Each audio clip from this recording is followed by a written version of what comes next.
சட்டமன்றத்தில் நிறைவேறுகிற ஒரு சட்டத்தால் வந்ததா என்று கேட்டால் எல்லாவற்றையும் விட கல்வியை கற்றுக் கொடுத்த அர்ப்பணிப்புள்ள ஆசிரியர் பெருமக்களால் வந்தது.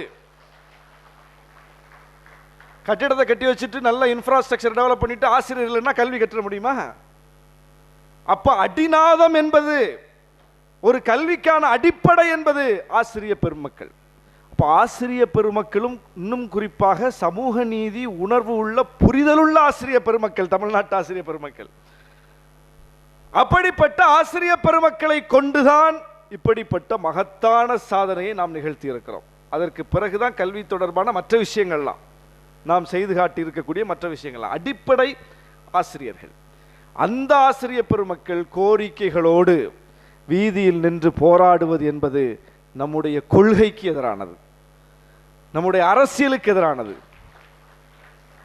நாம் பயணிக்கிற வழி தடத்துக்கு எதிரானது. எனவே ஆசிரியர் பெருமக்கள் கோரிக்கையோடு வீதியில் நின்று போராடக்கூடிய நிலையே இருக்கக்கூடாது என்பதுதான் நம்முடைய கொள்கை. ஆசிரியர்கள் இல்லாத பள்ளிக்கூடம் என்கிற நிலையே இருக்கக்கூடாது என்பதுதான் நம்முடைய கொள்கை. ஓராசிரியர் பள்ளிக்கூடம், அந்த பள்ளிக்கூடம், இந்த பள்ளிக்கூடம் என்கிற நிலை இருக்கக்கூடாது.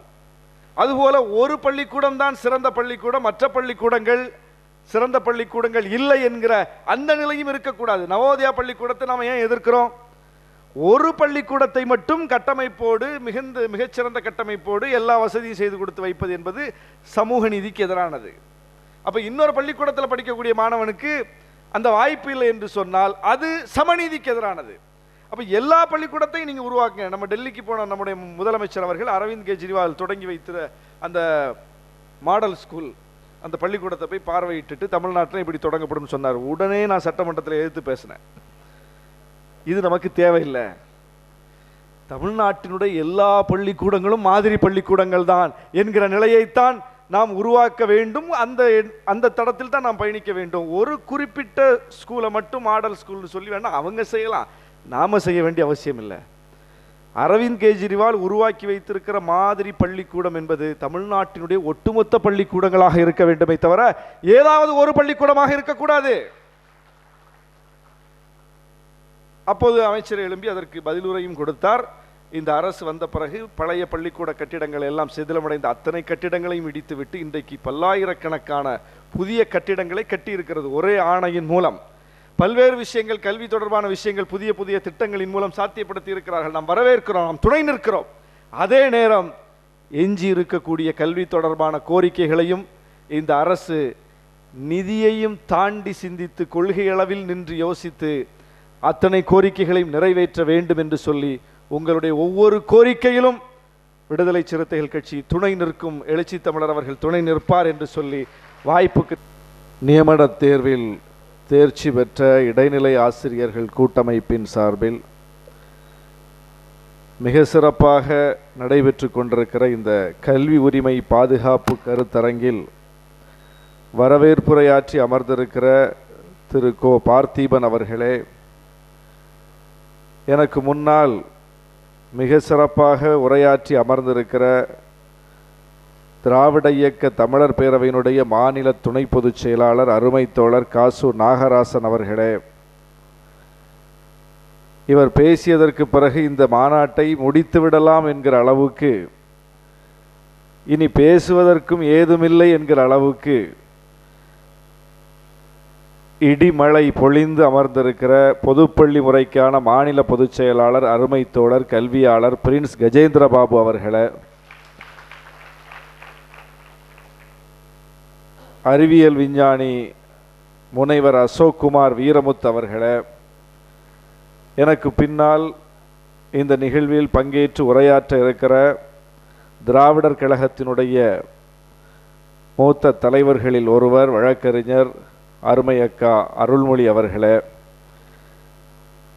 நன்றியுரையாற்ற இருக்கிற திருமதி பே பெனிஸ்டா அவர்களே, அரங்கு முழுவதும் நிறைந்திருக்கிற ஆசிரியர் பெருமக்களே, கல்வியாளர்களே, அனைவருக்கும் என்னுடைய அன்பான வணக்கத்தை தெரிவித்துக் கொள்கிறேன். கடந்த ஒரு வார காலமாக இலங்கையில் நான் இருந்தேன். நேற்று இரவுதான் திரும்பினேன். வாட்ஸ்அப்பில் என்னை தொடர்பு கொண்டு இப்படி ஒரு நிகழ்ச்சி நடக்கிறது, நீங்கள் பங்கேற்க முடியுமா என்று கேட்டார்கள். நான் 29ஆம் தேதி இரவு வந்து விடுவேன், 30ஆம் தேதி இந்த நிகழ்வில் கட்டாயம் பங்கேற்கிறேன் என்று வாட்ஸ்அப்பிலேயே தகவல் சொன்னேன். அழைத்தவர் யார் என்று எனக்கு தெரியாது, எந்த அமைப்பு என்று எனக்கு தெரியாது, இதற்கு என்ன பின்னணி என்று எனக்கு தெரியாது, எதுவும் தெரியாது. அழைத்தவரோடு அதற்கு முன்னால் நான் ஒரு முறை கூட பேசியதில்லை. ஏதோ ஒரு நம்பர், ஒரு புதிய எண்ணில் இருந்து இப்படி ஒரு தகவல் வந்துச்சு, இப்படி ஒரு கருத்தரங்கு நடக்குது, நீங்கள் பங்கேற்க முடியுமா? நான் பங்கேற்கிறேன், அவ்வளோதான். நம்முடைய பிரின்ஸ் கஜேந்திர பாபு அவர்கள் சொன்னதைப் போல அந்த உணர்வு தான் முக்கியமானது. கல்விக்காக தமிழ்நாட்டில் கல்வி உரிமைக்காக ஒரு நிகழ்ச்சி நடக்கிறது. அது யார் நடத்தினா என்ன, அதுக்கு என்ன பின்னணியாக இருந்தா என்ன, அதுக்கு பின்னணியே இல்லாமல் தான் இருந்தா என்ன, நாம் போய் பங்கேற்க வேண்டியது நம்முடைய கடமை, அது நம்முடைய களம். எனவே அந்த உணர்வோடு நான் வந்து எங்களுடைய இயக்கத்தின் சார்பில், கட்சியின் சார்பில் உங்கள் முன்னால் நின்று கொண்டிருக்கிறேன். தமிழ்நாட்டினுடைய அரசியல் என்பதும் தமிழ்நாட்டினுடைய கல்வி என்பதும் வெவ்வேறு கிடையாது. நான் சட்டமன்றத்திலேயே சொன்னேன், தமிழ்நாட்டின் அரசியல் வரலாறு தான் தமிழ்நாட்டின் கல்வி வரலாறு, தமிழ்நாட்டின் கல்வி வரலாறு தான் தமிழ்நாட்டின் அரசியல் வரலாறு. வேறு வேறு நாடுகளில், வேறு வேறு மாநிலங்களில் கல்வி வேறாக இருக்கலாம், அரசியல் வேறாக இருக்கலாம். அரசியல் செய்வதற்கு அவர்களுக்கு வேறு கொள்கைகள் இருக்கலாம், அரசியல் செய்வதற்கு அவர்களுக்கு வேறு சித்தாந்தங்கள் இருக்கலாம். ஆனால் தமிழ்நாட்டின் அரசியல் என்பது கல்வியை அடிப்படையாக கொண்டது. தமிழ்நாட்டின் அரசியல் என்பது கல்வியின் அடிப்படையில் கட்டமைக்கப்பட்டது. நம்முடைய அன்புக்குரிய அக்கா வழக்கறிஞர் அருள்மொழி அவர்கள் வருகிறார்கள், அவர்களை அன்போடு வரவேற்கிறோம்.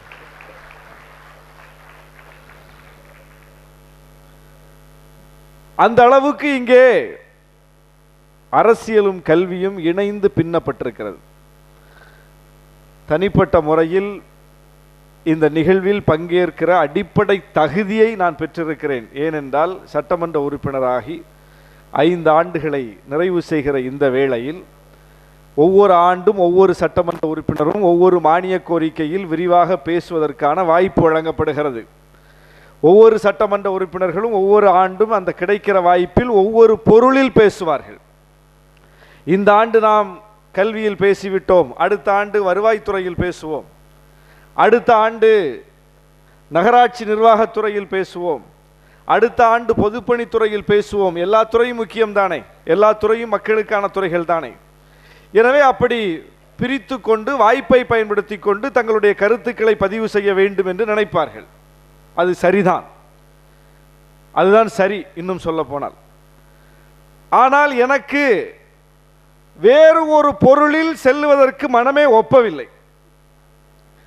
நான் 5 முறை பேசியிருக்கிறேன் மானிய கோரிக்கையில் விரிவாக, 4 முறை கல்வி, பள்ளி கல்வி, உயர்கல்வியில் தான் பேசியிருக்கிறேன். ஒவ்வொரு ஆண்டும் 2021ஆம் ஆண்டு முதல் என்னுடைய உரையும் அதுதான், 22லும் அதுதான், 23லும் அதுதான், 24லும் அதுதான். இந்த ஆண்டு தான் ஆதி திராவிடர் மானிய கோரிக்கையில் பேசினேன். அதுவும் கல்வி தொடர்பானது தான். இன்னும் சொல்ல போனால் அடித்தட்டு மக்களுக்கு வாய்ப்பை வழங்குகிற ஒரு கோரிக்கை. ஆதி திராவிடர் கோரிக்கையில் ஆதி திராவிடர் சமூகத்திலிருந்து வந்தவர் தான் பேசணும் என்று இருப்பதை உடைக்க வேண்டும் என்பதற்காக அதில் நான் பேசுகிறேன் என்று பேசினேன். ஆக 5 முறை பேசக்கூடிய வாய்ப்பில் 4 முறை பள்ளிக்கல்வி உயர்கல்வியில் பேசியிருக்கிறேன், 1 முறை இந்த ஆண்டு ஆதி திராவிடர் மானிய கோரிக்கையில் பேசியிருக்கிறேன். இப்படி பேசிய அந்த பேச்சுக்களில் ஒன்றுதான் இந்த அரங்கத்தில் நின்று இன்றைக்கு பேசுகிறோமே, சர் பி.டி. தியாகராயர் அரங்கம். மதிய உணவு திட்டத்தை கொண்டு வந்த மகத்தான தலைவர். மதிய உணவு திட்டம் இருக்கிறது, ஏன் காலை உணவு திட்டமும் இருக்கக்கூடாது என்று பேரவையில் பேசினேன். இன்றைக்கு காலை உணவு திட்டம் வந்திருக்கிறது.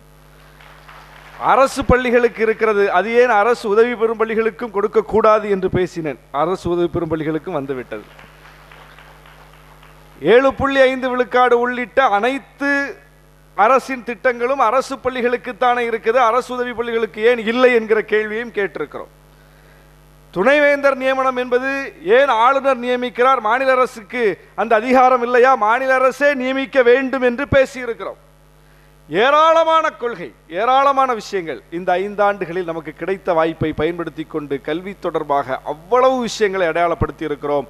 ஒவ்வொரு முறை பேசுவதற்கு முன்னாலும் நம்முடைய தோழர் பிரின்ஸ் கஜேந்திர பாபு போன்ற பல்வேறு கல்வியாளர்களை, ஆக்டிவிஸ்டுகளை, சமூக செயல்பாட்டாளர்களை தொடர்பு கொண்டு இந்த முறை என்ன பேசணும் சொல்லுங்க, பட்டியல் அனுப்புங்க என்று சொல்லி கேட்டு பெற்று அவற்றைத்தான் பேசியிருக்கிறோம். பிரின்ஸ் கஜேந்திர பாபு அவர்களுக்கோ, அக்கா அருள்மொழி அவர்களுக்கோ, இங்கே இருக்கக்கூடிய நாகராசன் அவர்களுக்கோ, கல்வியாளர்களுக்கோ சட்டமன்றத்தில் போய் பேசக்கூடிய வாய்ப்பு இல்லை. உங்களுக்கு அந்த வாய்ப்பு இல்லை.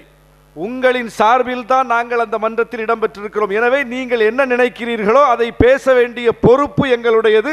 அதை நாங்கள் பேசுகிறோம். உங்களுடைய கருத்தை நாங்கள் பிரதிபலிக்கிறோம்.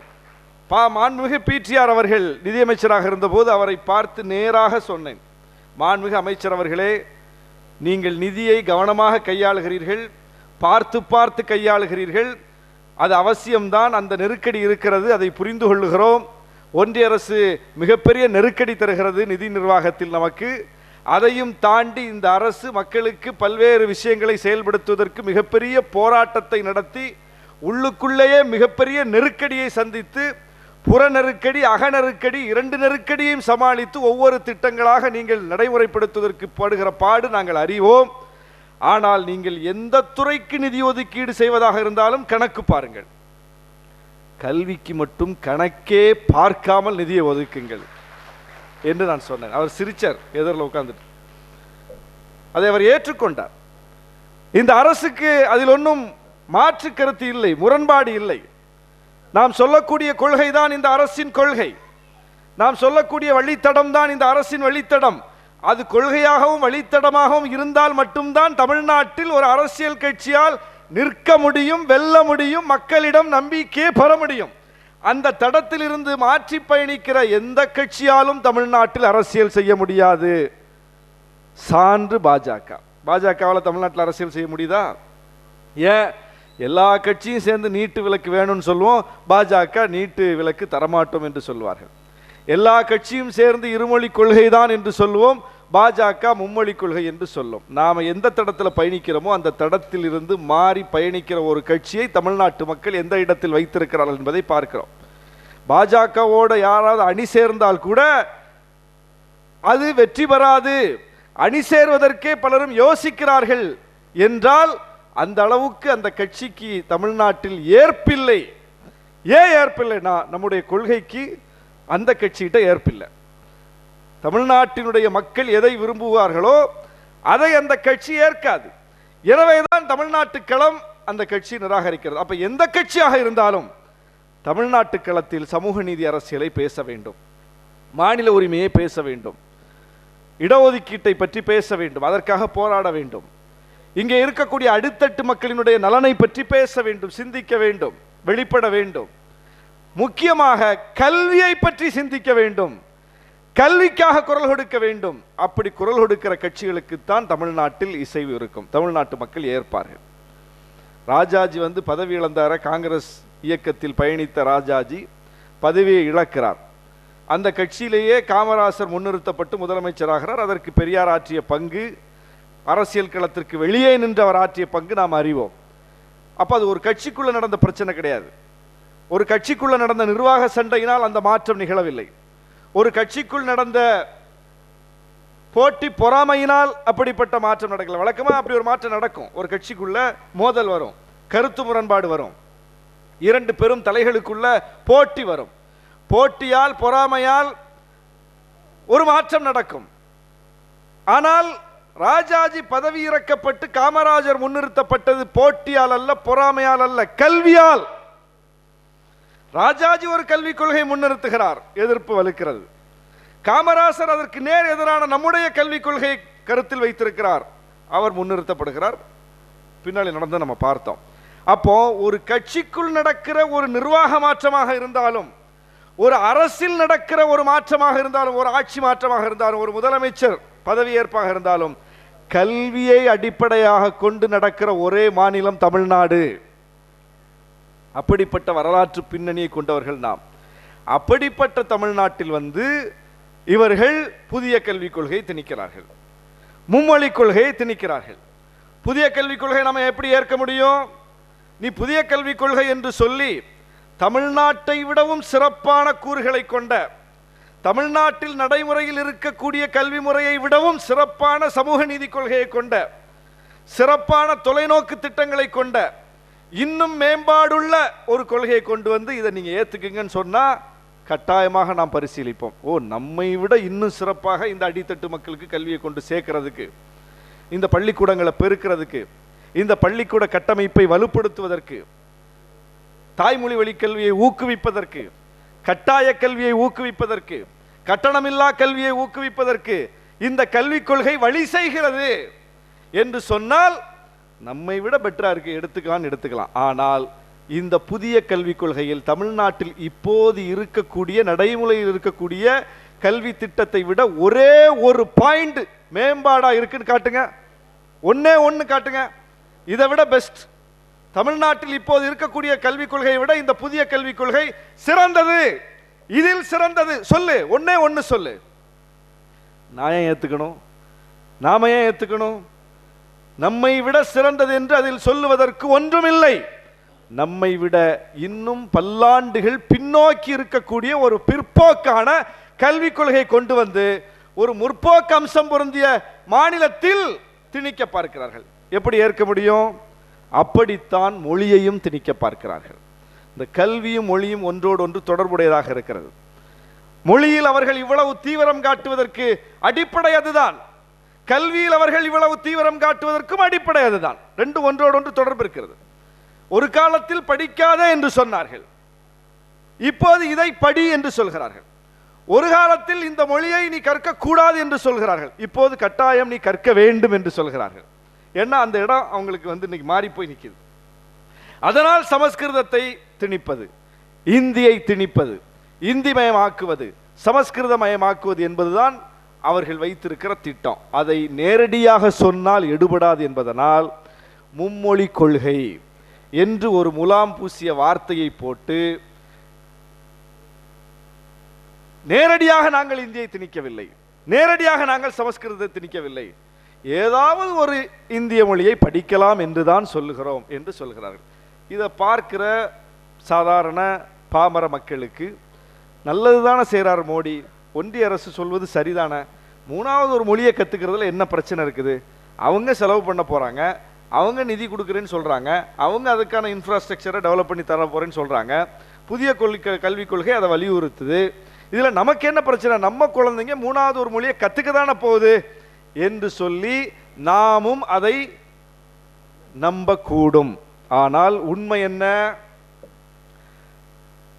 முலாம் பூசிய வார்த்தையில் மும்மொழி என்று இருக்கிறது, நடைமுறையில் என்ன இருக்கிறது? மும்மொழி கொள்கையை நாம் ஏற்றுக்கொண்டு விட்டால் என்ன நடக்கும்? அவர்கள் சொன்னது போல எல்லா மொழிகளுக்கும், இந்தியாவில் அரசியலமைப்பு சட்டத்தில் ஏற்றுக்கொள்ளப்பட்டிருக்கிற 22 மொழிகளுக்கும் சமமான வாய்ப்பு நடைமுறையில் இருக்கிறதா? சம உரிமை நடைமுறையில் இருக்கிறதா? முதல்ல சம உரிமையும் சம வாய்ப்பும் நடைமுறையில் இருந்தால்தானே நாம் அந்த கொள்கை என்ன தாக்கத்தை ஏற்படுத்தும் என்று பார்க்க முடியும். நடைமுறை என்னவாக இருக்கிறது? நிர்மலா சீதாராமன் போட்ட கடைசி பட்ஜெட்ல இந்திக்கு கொடுத்த நிதியை தான் தமிழுக்கு கொடுத்திருக்கிறாரா? சமஸ்கிருதத்துக்கு கொடுத்த நிதியை தான் மலையாளத்துக்கு கொடுத்திருக்கிறாரா?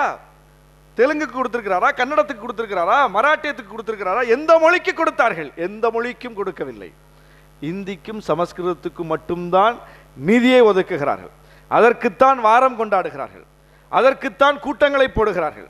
அதை எப்படி இன்னும் கொண்டு போய் சேர்ப்பது என்பதை பற்றி திரும்ப திரும்ப சிந்திக்கிறார்கள்.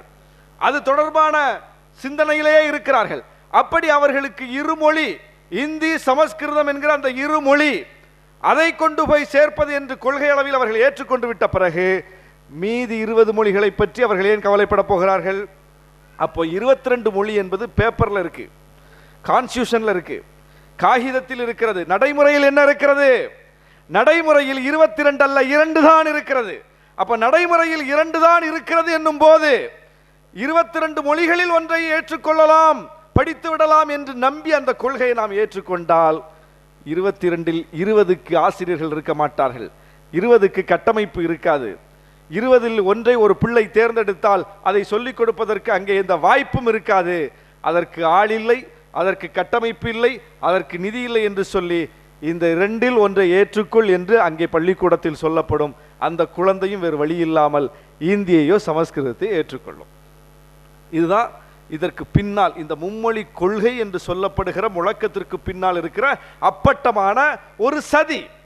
இது புரியாமலா தமிழ்நாட்டு மக்கள் இருக்கிறோம்? இது புரியாமலா தமிழ்நாட்டு அரசியல்வாதிகள் இருக்கிறோம்? இது புரியாமலா தமிழ்நாட்டினுடைய செயல்பாட்டாளர்கள் இருக்கிறோம்? எனவேதான் எல்லோரும் ஒரே குரலில் மும்மொழி கொள்கை எதிர்க்கிறோம். இந்தி அடிப்படையில் இந்த நாடு கட்டமைக்கப்பட்டால் என்னாகும்? இந்தி பேசக்கூடிய ஒரு மாணவர், இந்தி படிக்கக்கூடிய ஒரு மாணவர், இந்தியை தாய்மொழியாக கொண்ட மாணவர், தமிழை தாய்மொழியாக கொண்ட மாணவர், ஒன்றிய அரசினுடைய தேர்வுகள், ஒன்றிய அரசினுடைய வேலை வாய்ப்புகள் இந்தி அடிப்படையில் நடத்தப்பட்டால் இந்தியை தாய்மொழியாக கொண்டவர் தேர்வுக்கு மட்டும் படிப்பார், தேர்வை மட்டும் எதிர்கொள்வார். தமிழை தாய்மொழியாக கொண்டவர் இந்தியையும் படிக்க வேண்டும், தேர்வுக்கும் படிக்க வேண்டும். 2 பேரும் ஒரே குடிமக்கள் தானே?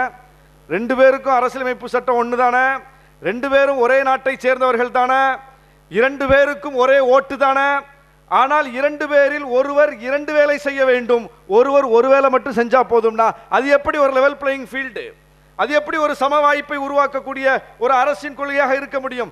எனவே எதை எடுத்தாலும் சம வாய்ப்பு இருக்கிறதா, சமநீதி இருக்கிறதா என்று பார்க்க சொல்லி தமிழ்நாட்டினுடைய அரசியல் நம்மை வழிநடத்தி கொண்டிருக்கிறது. எதுவாக இருந்தாலும், மொழியா இருந்தாலும், நிதியா இருந்தாலும், கல்வியா இருந்தாலும், எதுவாக இருந்தாலும் சமவாய்ப்பு இருக்கிறதா என்று பார்.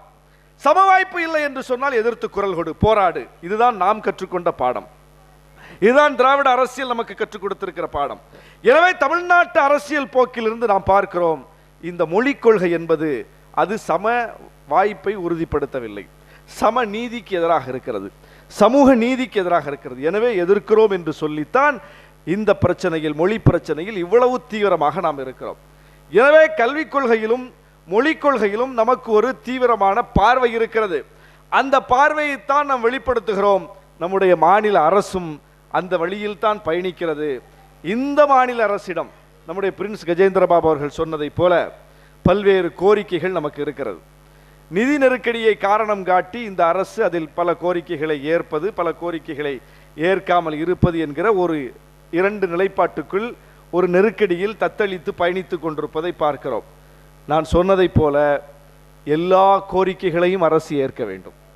அன்னைக்கு நம்ம சொல்றோம்ல, கிராஸ் என்ரோல்மெண்ட் ரேஷியோ பாரு, தமிழ்நாட்டினுடைய கல்வி திட்டத்தை பாரு, தமிழ்நாட்டினுடைய கட்டமைப்பை பாரு, எந்த மாநிலமாவது இப்படி பெர்ஃபார்ம் பண்ணியிருக்காங்களா, சவால் விட வாரியா என்று நாம் கூறுகிறோமே, மற்ற மாநிலங்களுக்கு முன்னோடி மாநிலம் என்று சொல்லுகிறோமே, இது வெறுமனே பள்ளி கட்டிடங்களால் வந்ததா, கல்லூரி கட்டிட அமைப்பால் வந்ததா, பாடத்திட்டத்தால் வந்ததா?